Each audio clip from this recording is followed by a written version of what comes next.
আলাইকুম ওয়া রাহমাতুল্লাহি ওয়া বারাকাতুহু। সময় সংক্ষিপ্ত, আমি মাত্র দুটি কথা বলবো।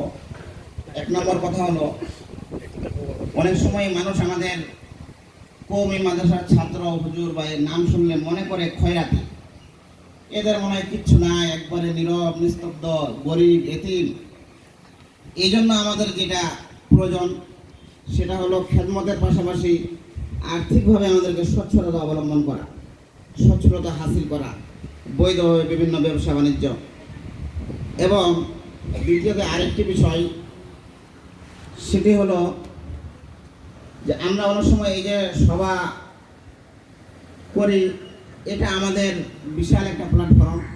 তো আস্তে আস্তে আমরা যদি ভিতরগতভাবে না করে বিভিন্ন শহর সাইডে নিয়ে যাই, যেরকম পীরগঞ্জ আছে, রানীশঙ্কর, হরিপুর সদর, তাহলে মনে হয় এটার প্রচার প্রসার বেশি হবে।